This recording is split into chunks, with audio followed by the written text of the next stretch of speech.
की जय। प्यारे कृष्ण कन्हैया लाल की जय। श्री वराह पुराण अध्याय 36 प्राचीन इतिहास का वर्णन। महातपाजी कहते हैं, राजन, त्रेता युग के आदि में जो वीर मणि से उत्पन्न हुए थे तथा जिनमें से एक तुम भी हो, अब उनका वृत्तांत सुनाता हूँ, सुनो। नरेंद्र, शतयुग में जिसका नाम सुप्रभ था वह तुम ही हो। यहाँ प्रजापाल के नाम से भी तुम्हारी प्रसिद्धि हुई है। राजन, शेष महाबली नरेश त्रेता युग में होंगे। जो दीप्त तेजा था उसका नाम शांत कहा गया है। सुरश्मि महाबली राजा शशकर्ण के नाम से ख्याति प्राप्त करेगा। शुभ दर्शन ही पांचाल राजा होगा, इसमें संदेह नहीं है। सुशांति अंगवंश में जन्म लेकर सुंदर नाम से विख्यात होगा। शुंद ही सतयुग के अंत में मुचकुंद हुआ। इसी प्रकार शुद्युम्न तुरु नाम से, सुमना सोमदत्त नाम से तथा शुभ संवरण नाम से विख्यात हुए। सुशील वसुदान हुआ और सुखद अशुपति नामक राजा हुआ। शंभु सेनापति के नाम से प्रसिद्ध हुआ। कांत दशरथ के नाम से विख्यात हुए और सोम की राजा जनक नाम से प्रसिद्धि हुई। राजन, ये सभी नरेश त्रेता युग में हुए थे। वे इस भूमंडल के राज्य सुख को भोग कर अनेक प्रकार के यज्ञों द्वारा भगवान की आराधना करके निसंदेह स्वर्ग को प्राप्त होंगे। भगवान बराह कहते हैं, वसुंधरे, यह उत्तम ब्रह्म विद्यामृत नामक आख्यान है। इसे सुनकर राजर्षि प्रजापाल को अत्यंत आनंद हुआ और वे अंत में तपस्या करने के लिए वन में चले गए।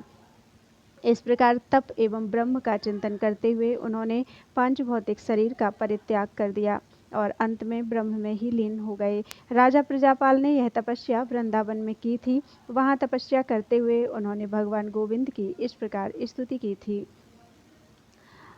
राजा प्रजापाल ने कहा, जो संपूर्ण जगत के रूप में विराजमान है, गोपेंद्र एवं उपेंद्र जिनके नाम हैं, जिनकी किसी से तुलना नहीं की जा सकती, जो एकमात्र संसार चक्र को चलाने में कुशल हैं तथा पृथ्वी जिनके आश्रय पर टिकी है, उन देवेश्वर भगवान गोविंद को मैं नमस्कार करता हूँ। श्री कृष्ण, आप गौओं के रक्षक हैं, जो दुख रूपी सैकड़ों लहरों के उठने से भयंकर बन गया है तथा जिसमें वृद्धावस्था रूपी जल की भंवरियां उठ रही हैं एवं जो पाताल तक गहरा है, ऐसे संसार समुद्र में गोते खाता हूँ। ऐसी स्थिति में मुझे सुख देने में समर्थ एकमात्र आप अप्रमेय स्वरूप प्रभु ही हैं। विभो, आपको मेरा नमस्कार है। भगवान, आदि व्याधियों तथा ग्रहों के द्वारा मैं बार बार इधर उधर घसीटा जा रहा हूँ।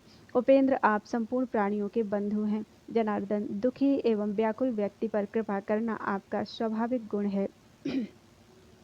अतः महाभाग, आपको मेरा नमस्कार है। सुरेश, सर्वज्ञों में आपका सबसे श्रेष्ठ स्थान है। यह अखिल विश्व आपके प्रयत्न से ही विस्तृत है। प्रभु, आपकी छत्र छाया में गोप आनंद करते हैं। चक्रधर प्रभु, मैं संसार से भयभीत हो गया हूँ, अतः मेरी रक्षा करने की कृपा कीजिए। अच्युत, आप परम देवता हैं। सुर समाज में आपकी प्रधानता है। आप पुराण पुरुष हैं। चंद्रमा में प्रकाश आपका ही तेज है। अग्नि आपका मुख है। गोपेंद्र, मैं संसार में भटक रहा हूँ, मेरी आप रक्षा करें। सुरेश, भला इस सुख दुख आदि द्वंद्वमय संसार में रहने वाला कौन ऐसा प्राणी है जो आपकी माया को पार कर सके। गोपेंद्र, आप अकोत्र, अस्पर्श, अरूप, अगंध, अनिर्देश और अज हैं। जो विद्वान व्यक्ति ऐसे आप पूजनीय पुरुष की उपासना करते हैं, उन्हें मुक्ति का पात्र माना जाता है। आपकी ना कोई मूर्ति है और ना कोई कर्म। आप परम कल्याणमय हैं। आप शंख चक्र एवं कमल धारण करते हैं। यह पुराणों का कथन है, यह सारी स्तुति औपचारिक मात्र है। मैं आपको निरंतर नमस्कार करता हूँ। आप वामन का अवतार धारण करके तीनों लोकों पर विजय पा चुके हैं। आप कृष्ण आदि चतुर्व्यूह से शोभा पाते हैं। शंभु, विभु, भूतपति और सुरेश, ये सब आपके ही नाम हैं। ऐसे अनंत एवं विष्णु नामधारी आप प्रभु को मैं प्रणाम करता हूँ। भगवान, आप स्थावर जंगम अखिल जगत की सृष्टि, पालन और संहार करते हैं। प्रभु, मैं मुक्ति चाहता हूँ, अतः आप अभी मुझे उस स्थान पर ले चलें जहाँ गए हुए योगी पुरुष पुनः वापस नहीं आते। विश्वमूर्ते गोविंद, आपकी जय हो। सर्वज्ञ, अप्रमेय एवं विश्वेश्वर, आपकी जय हो।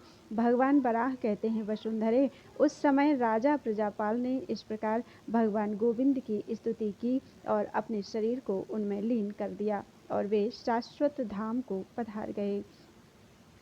बोलो वृंदावन बिहारी लाल की जय। त्वदीयं वस्तु गोविंद तुभ्यमेव समर्पये। तेन त्वदङ्घ्रिकमले रतिं मे यच्छ शाश्वतीं।